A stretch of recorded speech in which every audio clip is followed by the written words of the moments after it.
Hallo. Hallo. Entschuldigung, I sort of lost my voice today. Aaron may be able to talk more.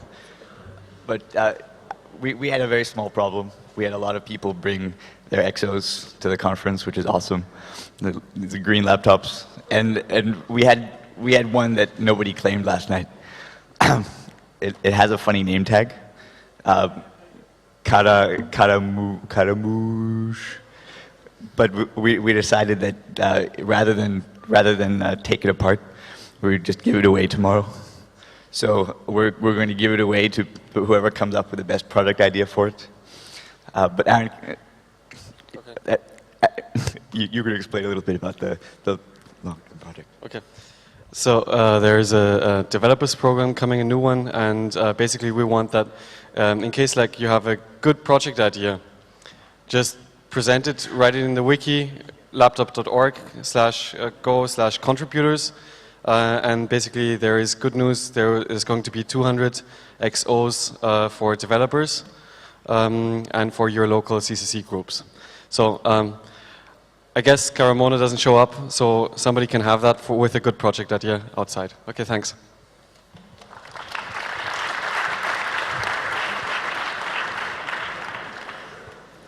And now coming up, the talk from Toni, Tomislav, Dmytri, and Marcell on ideological and political aspects of free software and open source. The talk is called Hacking Ideologies Part 2, Open Source, a Capitalist Movement. Enjoy.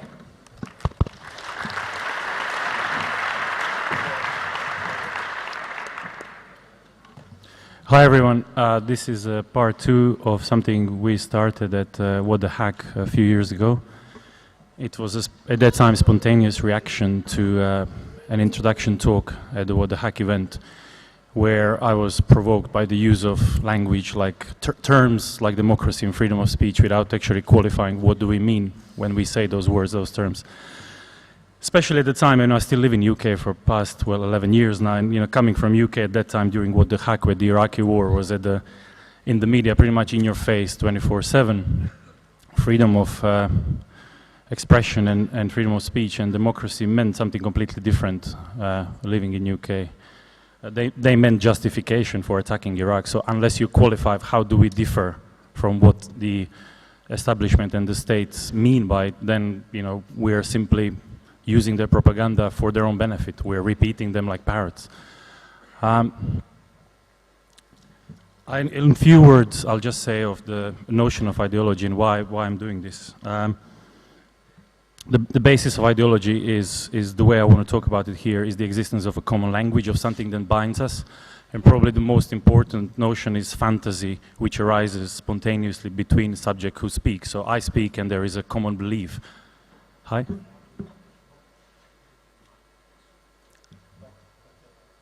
Yeah. Okay. So is it still good enough like this? Because I can't hear myself now. Yeah. Okay. Is this better? Right. So, normally, I assume that you will understand what I'm talking about, and you do the same act. You assume that I understand vice versa, but that doesn't happen. What actually happens most of the time is a fantasy. We both imagine that we're being understood simply for the sake of, having a communication, having a language. So it's a leap of faith. Every communication is a leap of faith. And I think that the role of critique of ideology is to break that leap of faith. It's to actually unbind the binding spontaneous solidarity between the communicative agents. And that's what I'll try to just introduce with talking about the free software and open software and open source initiative.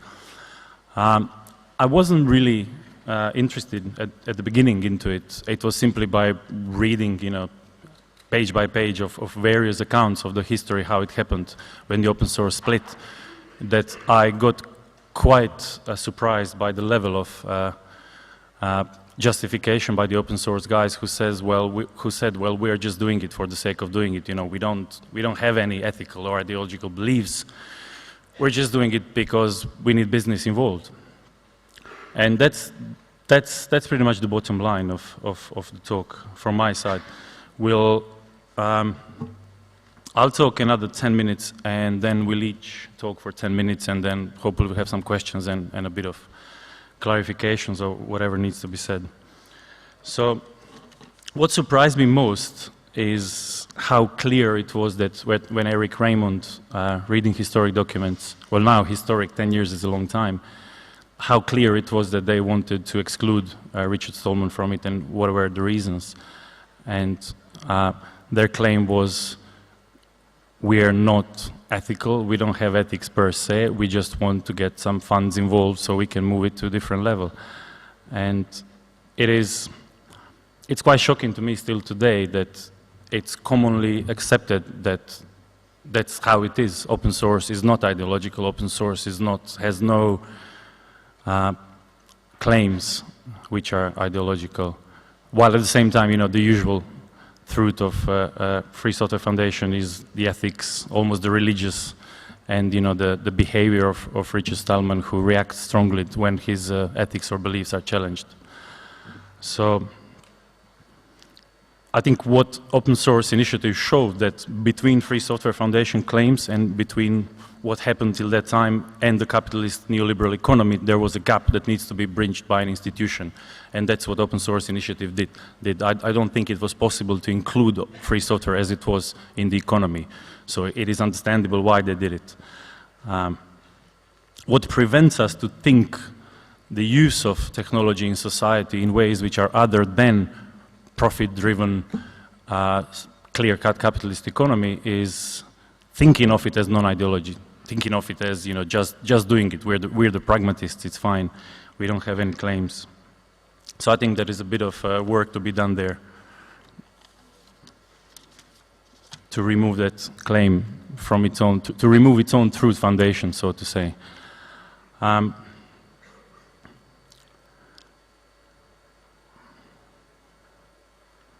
What's more amazing is that when I talk to people who have science degrees, back where I work in London, people who even have science PhDs and spend their lifetimes in labs hacking software, for them capitalism isn't ideological because it's not based on axioms, because it hasn't got its own manifesto, so to say.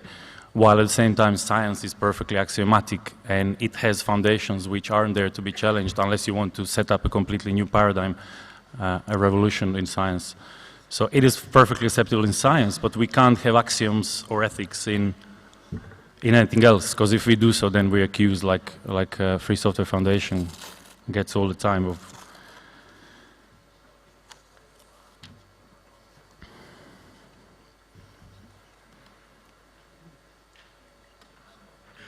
earlier, I think the fantasy, the most important fantasy for me that we in West buy into, well, that we build unconsciously when we live here is something to do with the previous talk. I was only 10 minutes into it about spies because it's a fascinating subject, and I'll have to watch it all now when I saw 5 minutes of it. Is the claim that the British Parliament wanted to remove the history of 700 years of history of English Parliament by being able to abolish each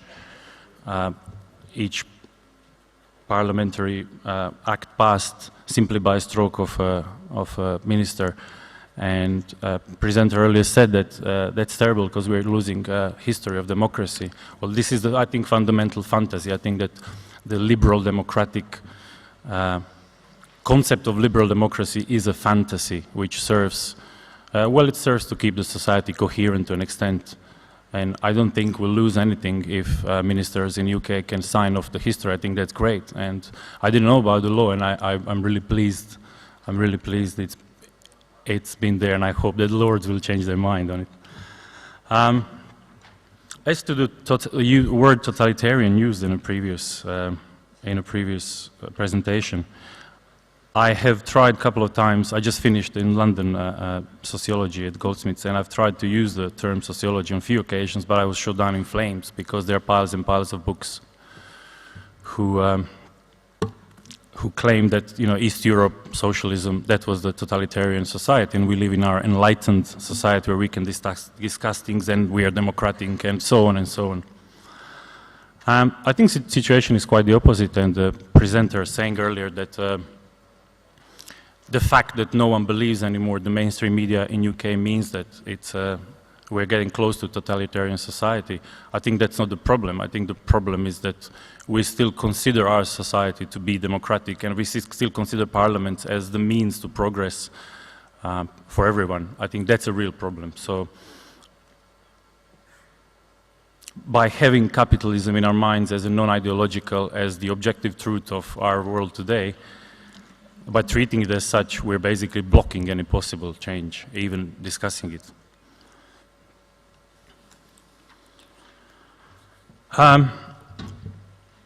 There are a couple of issues which are side effects of this when I did the research last year, and one is, in more concrete terms, what can be done. I found that as soon as I finished my degree, all access to all online libraries which I had as a student was withdrawn actually a week before even my student card expired. And when I talked back to the staff, people at colleges there, the predominant answer was, well, you know, that's just how it is, you're not a student anymore, sort of. But the argument that they agreed with but couldn't swallow and act on was that to a vast extent in Europe, education has been paid for by the state. So the books that academics produce are paid by everyone, pretty much by citizens, by taxpayers. Yet, as soon as they're produced, they get encapsulated in private publishers who pretty much don't do anything these days, because you can just send them your PDF, and it's pretty much with few small corrections ready for print, including even editorial these days being done on the side of people who write books. So we as a society produce, and the private capital encloses it in, you know, a normal, probably most of you know this, but normal price of an article goes to 15, 20 pounds or 15, $20, and it's a 5 or 10 page article. So, so yeah, they all agree with me. I still haven't had a single person which disagreed with me who works in academia in UK on the principle that everything that's published in academia should be, you know, free to share and should be under one of the licenses which allow us to share it. Yet none of them are ready to act for it because the system forces them to act in a certain manner to get their jobs and to get their careers on the line. So I don't think we are so blind at the ideology. I think it's very convenient to see it the way we see it. So that's one of the issues where next few years I'll try to do some work, and one of the use cases that's being suggested to me at my current place of study, which is London School of Economics, postgraduate in sociology as well, was, well, we could do simply Firefox straight to torrents, so that when students who, I mean, in thousands download from various completely closed networks various texts and complete books these days, when they do so, that without their knowledge it actually gets created as a torrent, and it gets onto networks so that people can see it outside. That would be a short hack how to expose at least expose the closed networks to the wider audience. And the second thing, before I finish, second thing is drugs, as drugs, AIDS and malaria. I didn't do much research into this, but the little bit that I did as well shocked me when I found out that, well, shocked me, it didn't shock me, but I was a bit surprised how much, given how much ideological PR goes into private companies saying, oh, we invest so much research into it, we invest so much money, we have to recoup the cost. That's, in case of UK, that's lie, because it is paid by the taxpayers again. It's the government that has contracts which are in billions, literally, of pounds to fund the research. So it is again taxpayers' money which then gets encapsulated for 20 years. And the clear-cut result of that is, and there is no doubt to this when you talk to people from Africa who are trying to push this agenda further, is that millions of people a year, every year, are dying because they don't have access to AIDS and malaria drugs. And they're not asking for drugs to be shipped there. They're asking for a recipe. They want to make them. So one of the ideas I had was, why don't we try to push this forward as well, you know, having free drugs as a concept. Why not? It's paid by us anyway. So there is no private capital, or private capital is a small part of what gets invested into producing those drugs. And also the question that I want to raise is, what is the difference between the Holocaust and the current capitalist regime, which doesn't kill directly millions in Africa and Asia, but it does clearly prevents them from being cured by not allowing drugs to be produced for free, by not, you know, basically by using patent as economic means of protection.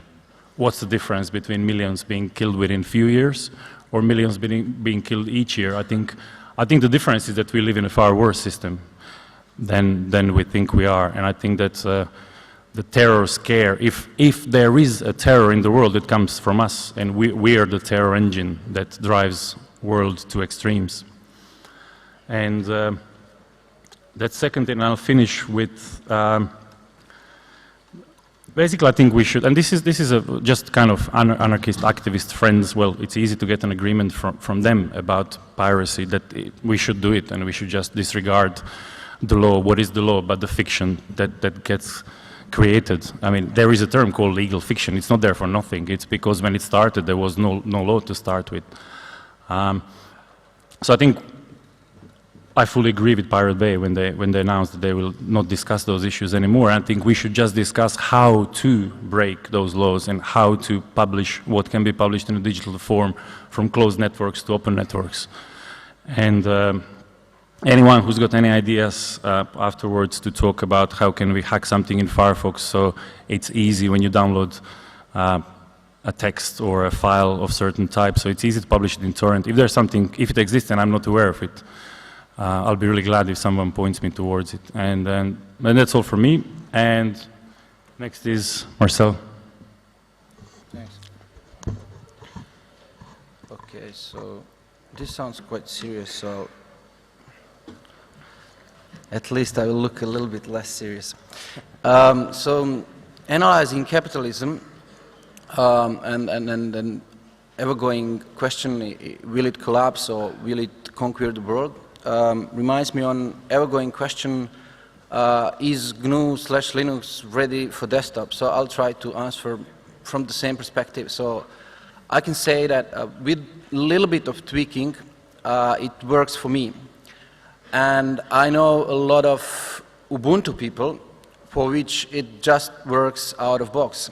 And I know of a lot of people who are very annoyed and who are sick of waiting so the system would work for them. So it's the same for Linux desktop and for the capitalism. And the main problem is that I don't know of annoyed people. I don't know of them personally. Just as I can't see any of them people who are annoyed by Linux desktop and capitalism here at CCC. So I would say that it works for us. For some of us, it works just out of box, and for some of us, it just works with a little bit of tweaking. And I'll try to come up with some specific examples which makes me think about that phenomena in quite careful and tricky way. So I don't think that there is really simple critique of that we just should be scared when someone says interest, capital, and things like that, and that's usually happens. So the capitalism, just as Linux desktop, is assimilating and appropriating ideas from the outside. The big problem is that capitalism is so much better than Linux desktop in doing that. So one of the examples how capitalism looks like these days is quote from one ad, and it goes, "The cybernaut generation is intrinsically anarchist, endlessly anti-authoritarian, and hates corporate America. Therefore, this is not an ad for Coke. We repeat, this is not an ad for Coke." And that was ad from Coca-Cola in 1996. So yeah, that's how capitalism can be smart and in which way it can talk to us. So that process is just happening over and over again. And there is a great book by Thomas Frank, Conquest of Cool, which just analyzing how counterculture was assimilated and appropriating from capitalism from 60s. So there was one assimilation by capitalism which is quite appropriate for this talk, and that's the idea that software doesn't have to be closed commodity on the market. So yeah, that you can make some money. So that was appropriated by Red Hat, by IBM, by Novell. So they are representatives of that smart capitalism which realized something which is quite different than the regular capitalism which we see regularly and which we critique regularly. So I would say that in that sense, that was a big success, both from free software movement and open source movement. And during last 20 years, capitalism just realized that in digital world, actor can compete with its competitor with being more open. So that openness is just one of the strategies how you can actually be successful on the market. So I'll just say one example. MySpace was very, very closed. No photos for non-members. It was, yeah, quite ugly, and we know everything about MySpace. And it was very closed and very, very popular. And then Facebook just came out with the developers API. So it was a little bit more open, but still closed. And then Google is trying to get into that area, being even more open with open social. So we could see that's a strategy which is assimilated by the capitalism, and if you go really radically in that direction, we should think of when capitalism is not anymore capitalism, when it goes that much open. So just imagine 20 years from now that if someone would tell you that people will be able to sell anything from their home directly to anyone else in their home, and that one will just will need to bid, and the other will then, when it gets money, it will just send the money, and that's eBay,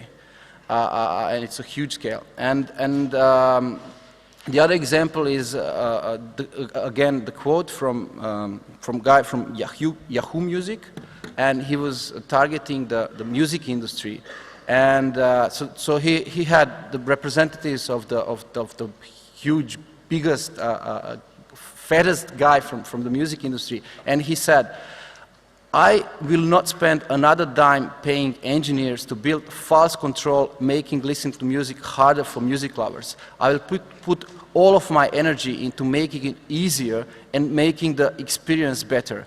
I suggest to you to do the same." So at the same time, you have people who didn't really assimilate music industry, who didn't really assimilate what's going on in the digital world, and then someone saying the same thing with any anti-capitalist will say at this moment when we'll target the music industry. So also just some time ago, if you imagine that some state just a second. Said if state offered anyone infrastructure where they can pay per processor cycle, so building infrastructure where people will be able to pay per processor cycle or bit information from the storage. So very, very optimized system where you actually pay at the scale which is appropriate, so for you. So then you can upscale as your business or whatever you do as it goes. So it can upscale to the Amazoning scale. So yeah, that's what Amazon is offering these days. So their product and what they actually provide is an infrastructure which can be used even against them or competing with them or competing with any other a big player on the market today. And I have prepared also one more example, and that's what Google and how Google assimilated what's going on these days. And Google is a very peculiar one and very tricky one. So I'll try to say something a little bit more before I get back to Google. So Got a couple of minutes more. yeah, I think that I'm fine with a couple of minutes. So I would like to say something about state and essential common resources and building infrastructure. So state used to be guardian and provider of very essential infrastructures built on top of common resources. So you just need to think of water supply, highways, rails, and etc.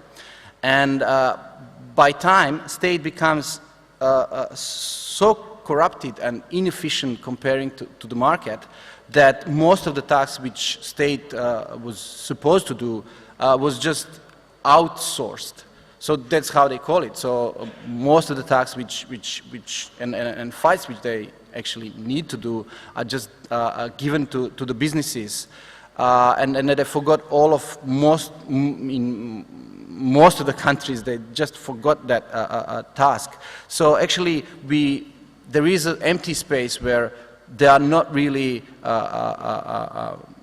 big actors which will fight for commons, for things which are just in the society, and which will really do the dynamic policing and policies of how actually to access the resources. Just imagine the radio frequency spectrum, which probably won't change forever, and it can be much more accessible these days to everyone, but states won't do that because state just lost that role in the society. And we could see that we got some other actors in the society to fight that fight, and one of the examples is definitely Free Software Foundation fighting for more commons, and the other civic actors. And what we can see at the latest stage of capitalism is that the new essential infrastructures which are building on top of resources, because we could just imagine that the infrastructure, the communicational infrastructure is some kind of invisible, and it's just resource, and Google, Yahoo, Amazon, and eBay are building the big, huge-scale infrastructures which are owned and governed by them, and they love their citizens. So they are the new states, and they love their citizens. They provide to their beloved citizens a lot of products and services, free as in free air, or cheap as in cheap water. And they like to talk sweet. So they really behave like states, and it's very tricky, just as Coca-Cola ad, which I mentioned before. So I will just for the end, I will just show you one example how Google actually appropriated the sweet talk to their citizens. So one guy did the Gaia. Make it short, Marcell, because make it short. Okay, I'll make it short. Yeah. So he did the open source Google Earth client because we didn't have Google Earth on any free software. So he did something which was illegal. And if you imagine how Microsoft or any other big business will approach that guy, it's not really how Google did it. So Google did it. Michael Jones, the chief technologist of Google Earth, Google Maps, and Google Local Search, wrote to the author, and he was saying things like, we appreciate that you like our software and enjoy the many millions of dollars and years of labor that the licensed data represents. Unfortunately, your curiosity about the protected server mechanisms ignores the Google Earth terms of service, the software license agreement that you accepted when installing Google Earth, the built-in encryption mechanisms with the client-server protocol, the economic rights of a worldwide network of providers who license this data to Google, and most of all, the sense of fair play that is the basic relationship between Google and its users worldwide. The kindness through which Google has made the wonder of our planet available to more than 100 million users around the world is now threatened, not by I don't know how to pronounce it in English, and fierce business's competitor, but by you. I'm not an attorney. We remain hopeful that this was an unintended result of what started as intellectual curiosity by a smart engineer like ourselves, who has a passion to learn how things work. We really need to have you take down that code and refocus your work toward building an open earth viewer that uses open earth images, such as NASA or licensed earth images, blah, blah, blah. So it's very, very, they love their citizens, they love their smart citizens, so they will do everything they can, and I just can't really imagine the state which will do the same. So in that sense, this is not the capitalism which we usually criticize. This is the capitalism which changed quite a lot, and I think that we should rethink actually and what we think about capitalism and communism in digital world. Yeah, thank you very much.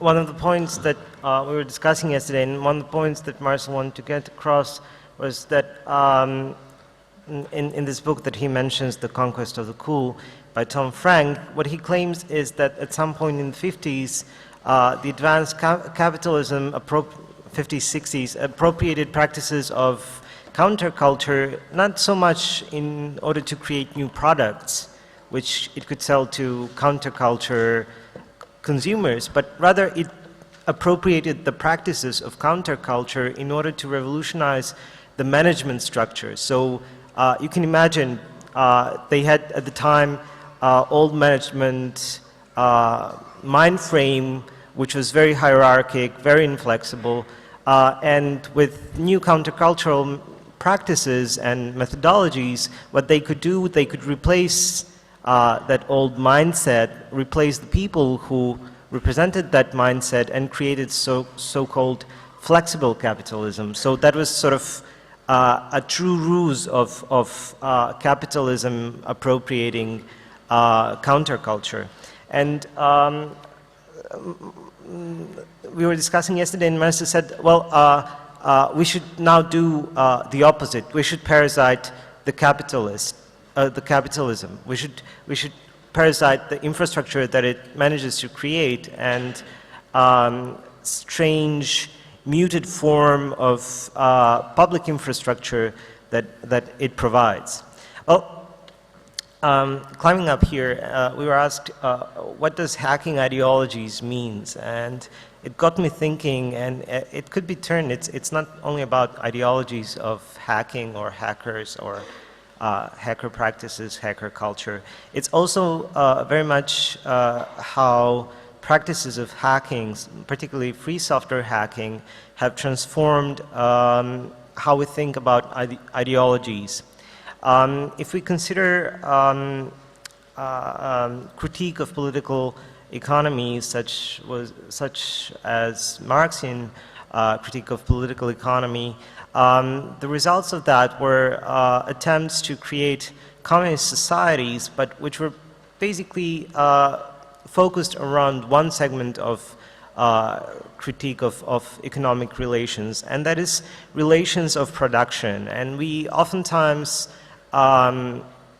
like to see free software as and other forms of peer production and production of commons as a problem of how to create community, right? Like Wikipedia, how commons, how common goods are created through communal effort, distributed effort, and how finally workers get the ownership of what they've created. And that was very much what real socialist societies tried to do. They tried to create worker-owned enterprises, and the whole issue was of solving the problem of capitalism was how to give back to producers the tools of production and the processes of production, so relations of production. However, most of these efforts have ignored the other side of Marxian critique of political economy, and that is the critique of circulation of goods and consumption. So, for instance, in former Yugoslavia, where I come from, there was immediately after the Second World War, big debate when they wanted to introduce the worker-owned companies and autogestion by workers, whether there should be property form or not. And in the end, property form theory won, and we had property in a very strange way, but nonetheless we still had property, private property. And this is where I think that free software sort of kicks in.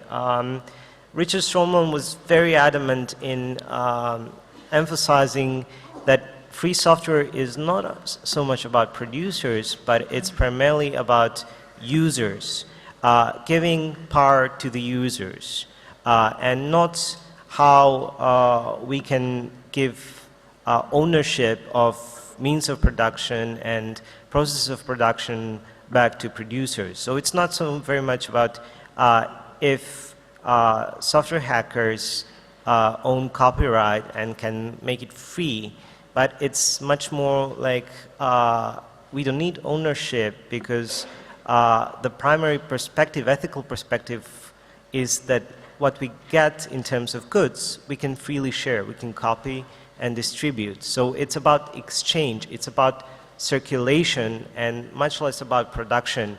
And in this sense, I would say that this stress upon user perspective in free software cuts across the division between communism and capitalism. I don't think that either of those categories, from the perspective of critique of ideology, fit quite what the attempt was behind Stallman's formulation. They just don't clarify this very specific idea that ownership does not belong to the producers, but that there is a social contribution which is viewed from the perspective of sharing, from the perspective of users, from the perspective of users qua producers and producers qua users. And this is, I think, very important point, that what free software creates is a sort of continuum of exchange between producers and users, users qua producers, producers qua users, and that that continuum of exchange is primarily continuum of knowledge, and therefore I think that we should maybe try to also reflect how this intervention that didn't have anything to do with the critique of material economy, but had all to do with immaterial economy, basically cuts across these categories which were produced to create a critique of material economy, so communism and capitalism. Thank you.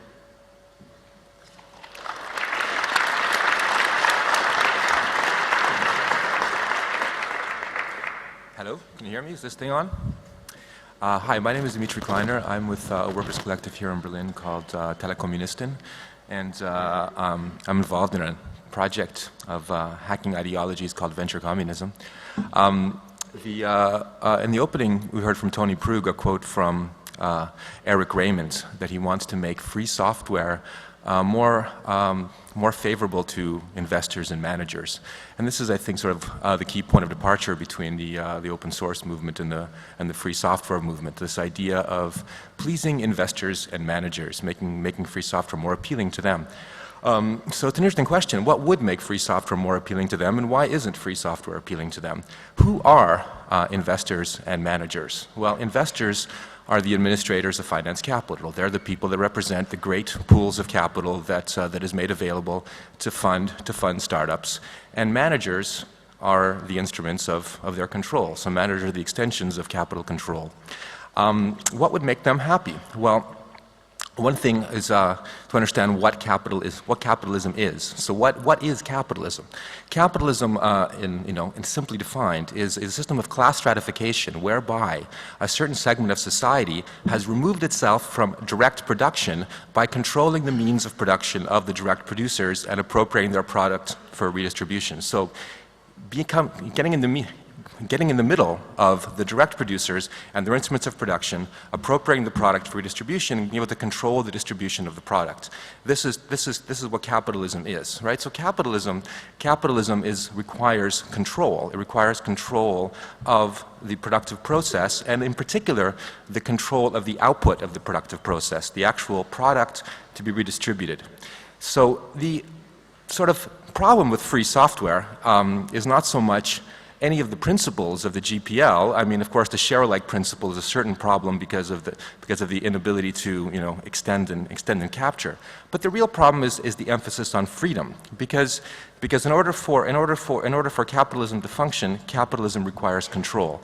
So what Eric Raymond really means when he talks about the negative stereotypes of the Free Software Foundation types in the free software community is the emphasis on freedom that community tends to have. And he wants to change that to an emphasis on pragmatism, to an emphasis on efficiency and productive utility. And of course, capitalism itself is not inherently opposed to that. Free software is by no means the only example of a standard intellectual input that is used widely in production. I mean, there's very banal examples of things like standardized nuts and bolts, or international standards of measures, or the myriad of ITU and ISO industry standards. The idea of having standard intellectual components that all capitalists use that make production more efficient is not itself new, dangerous, or radical. What is interesting about free software is what's implied by pure production processes, by unmediated, uncontrolled production processes that emphasize freedom and sharing and that lack this controlling element of directly controlling property, right? So the purpose of making free software more appealing to investors and managers is exactly that, is by offering the means to describe free software in terms that don't imply freedom, don't encourage freedom, but actually encourage utility. And it's a rephrasing of the argument more than it is than a rephrasing of its methods or its principles. It's a rephrasing of the argument from being phrased in a way that might lead you to challenge the actual relations of production and the actual relations of producing and sharing to a way that accepts the extension of control and allows you to embody control within the system of production. I think I'll leave it at short. It's a very sort of complicated topic, and if you have any questions, feel free to ask either during this or after. Thank you very much.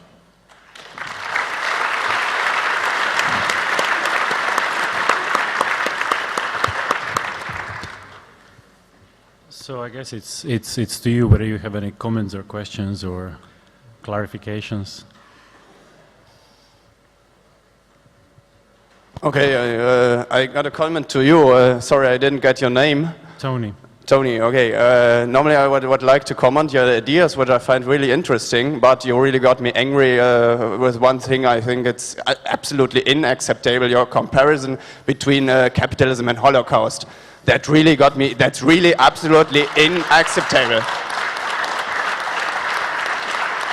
Okay, I think I don't have to explain that. That it's a huge difference of everything. If you kill people because you want to kill them and no reason part of you, or if you take cynically in account that millions of people die like capitalism does, and yeah. I've got no comment. I mean, I'm glad I made you angry. That was the point. I mean, I hope it makes you think.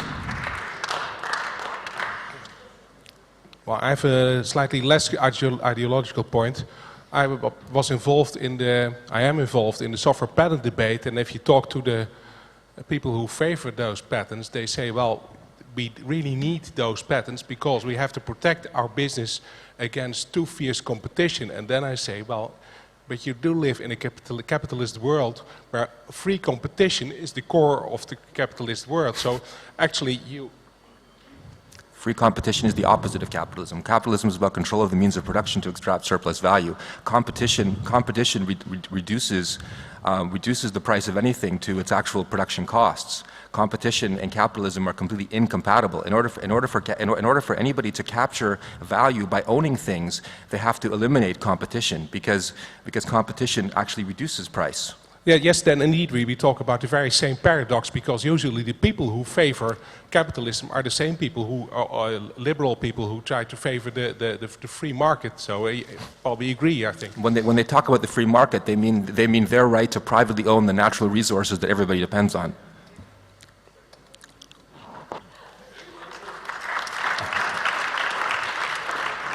I mean, sorry, just a short comment to this before you ask a question. One thing that we didn't mention here, which came up through completely different projects and thoughts of research, was that with all the talk about intellectual property and how great it is to have things, to share things, and to have them so easily available, ultimately it is still the land on which everything gets produced and on which we live. And in country where I live, in UK, in England actually, the land registry is closed, and you can voluntarily disclose what land you own, but you're not entitled to do so. And if you research into it, people have a legal right to stop you from finding what land you own. And I think, being the mother of one of the places where industrial revolutions happened in the most extreme ways, it shows why. I don't think it's for nothing. I think it's symptomatic of something else, which is for us convenient not to discuss or not to think about the land. So, sorry, go on with the question.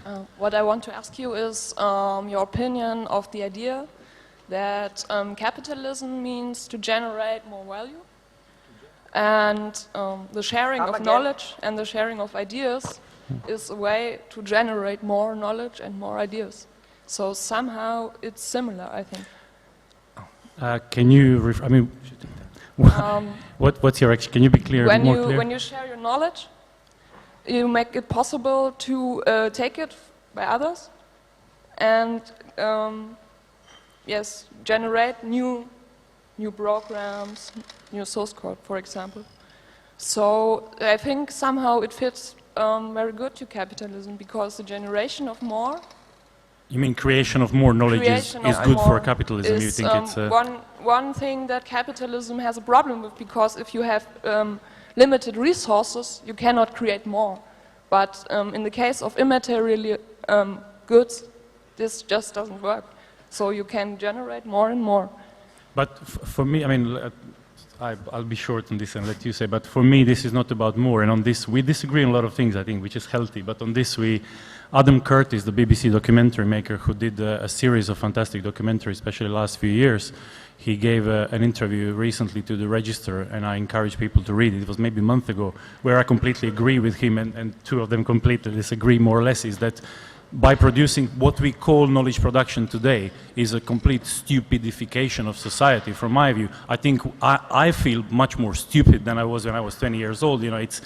It's by having more, by having blogs, by having networks, by having exchanges, we are keeping communication on a very shallow, superficial level, and simply on a level which allows us to be very verbose and non-reflexive. So for me, it's not the question of more, it's a question of different, hence hacking ideologies, because we are more stupid than we were as 10 years ago, I think, as a society. And I think this comment, someone being angry, about the Holocaust, and just look at the numbers and look at what's being done. Why do we not give those drug patents for free to Africa and Asia, and whoever needs them to cure the people? It's simple. This is FUD against capitalism. I strongly disagree. Sorry? Sorry? I won't defend capitalism, but it's a relativation of the biggest crime in human history, which is acceptable. My English sucks, man. I would like to say something on the... I was just going to comment on the first question. I'm not so interested in talking about the Holocaust. The capitalism, as the woman said, is not so much about making money, because money is just sort of a wealth counter, so to speak. So what we're really talking about is creating wealth, and of course, what creates wealth is work. Labor creates wealth. Capital is about making money from other people's work, right? So capitalism is about extracting money, not so much about making money, right? And when you talk about information, capitalism is also interested in information, insofar as information allows workers to be more productive and thus create more wealth to extract. Right, so capitalism sees information in a very utilitarian sense, which is why they fund public education. Why public education is supported by capital is because it lowers the wages of certain classes of intellectual workers. And so the kind of information that capitalism is interested in is the kind of information that enhances productive capacity.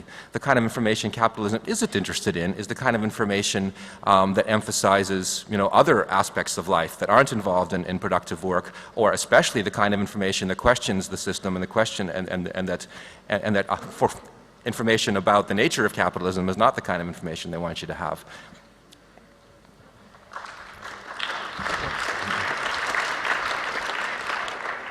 Hello, that's a very interesting talk. Thank you for coming there. I have a question about the new states that are being created, like Google, which is kind of new state. Compared to, this is a private state, and compared to a public state that we are living in right now, there is no guarantee for such as democracy inside these states. So maybe sometimes like Google or something that are very cool, doing very cool things, and they are maybe more open than some of the states we are living inside. But in the states we are living in, we have a way of controls, which is democracy. And there is not such thing in Google states or private states that are maybe coming in the future. How can we do to just make these private states being more democratic? Thank you. Yeah, I can answer that. I had the last paragraph, so it seems to me as a hammer, so whoever asked the question, I would just use this hammer. That was a nail for me.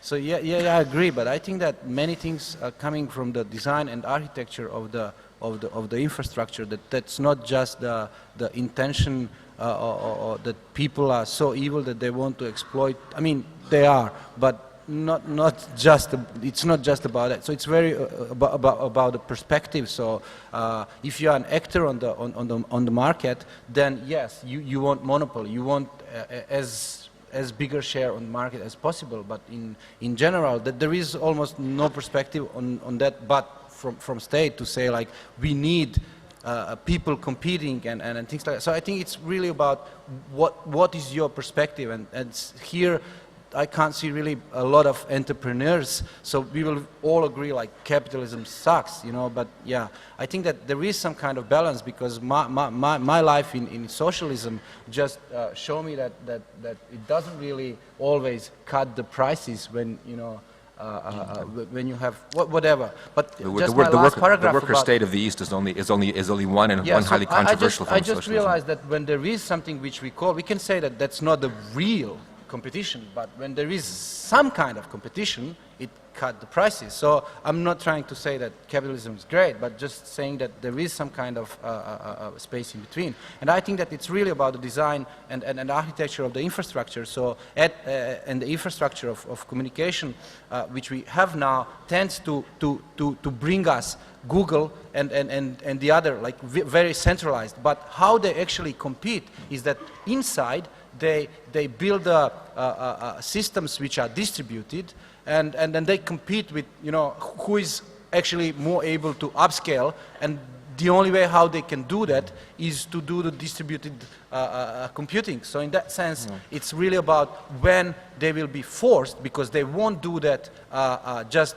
because of their intentions, how they will be forced to actually come up with part of these infrastructures which they are building inside, so that will be part of the public infrastructure which we have now. So I see it as a possible progress where we'll have more of that in the future. So as I said at the beginning, is Linux ready for desktop? I think that that's irrelevant and outdated. So for me, it's much more when we will be able to build a huge global peer-to-peer BitTorrent-like encrypted and anonymized network infrastructure. So we will be able then to say fuck off to Google, Amazon, eBay, and the others. But at this stage, I just can see that how are we going to build that network, and how are we going to finance that network? Peer-to-peer technology has a great potential for changing the way we work, changing the way we share, changing the way all of our applications work. But the creation of any kind of technology requires the application of wealth, and the application of wealth has to come from some pool of accumulation. It can't come out of the sky or just drop from nowhere. And finance capital won't finance peer-to-peer technology, because peer-to-peer technology offers no point of mediation where value can be captured. So capitalism will only fund the kinds of technology technologies which are centralized, in which one central point is a key point where value can be captured and where control can be exercised. Peer-to-peer technology does not offer this mechanism, and so peer-to-peer technology will never receive any venture capital. And if you look at the actual existing internet, the only areas where peer-to-peer technology has any kind of footprint at all are in the very primitive areas of the early internet, things like email and Usenet that are mostly obsolete now, and criminal areas like file sharing that are completely at the margins of capitalism because they're used to actually break capitalist laws. In the actual big thing, the whole point of Web 2.0 is to achieve some of the promises of peer-to-peer technology, but in a centralized way, using web servers, using centralized technology to create user content, to create like folksonomies and stuff like that, but without actually letting the users control the technology itself. So it doesn't run on their own computers, on their own network facilities. It runs on centralized data centers at YouTube and Google and things like that. So therefore, it's ownable and controllable. So yes, I agree that the only time we can really sort of challenge the capitalist systems that control the internet is once we have these technologies, but you can't fund the technologies unless you can first accumulate the wealth to provide for their creation. I would say, what would you say, like in 1985, will there be any investments in something like a non-private property in software? So that happened. So in that sense, it's really. What do you mean? I mean that if we will be in the 80s, and if we will talk about what will happen with the free software or copyleft approach, then you would probably say that there is no way that will succeed. And that's not true. That's I say free software is no different. In the same way, file sharing just killed the recording industry. I think that this was probably one of the last. I haven't noticed its death, actually. Industry Christmas, you know. So in that sense, it's alive and well and in charge of your television and your record store and every aspect of your culture and media.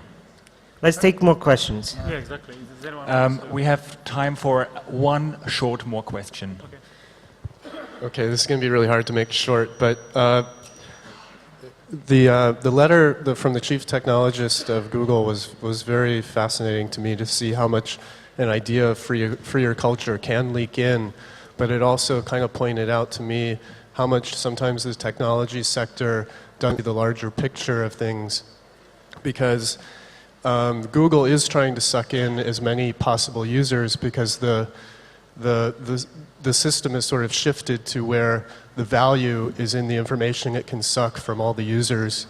And so there is a very dark side, of course, to where Google is operating to get more people to operate within it. So I just wanted to make that comment. Yeah, I agree. I hope that you don't see me as a propaganda for Google, because if these days in my environment, when you don't say that they are evil, then you are a promoter of Google, and I'm like, fuck, man, no, I'm not. But yeah, I don't see that as the evil. Any more? No? Okay, thanks a lot for listening. Thank you for talking.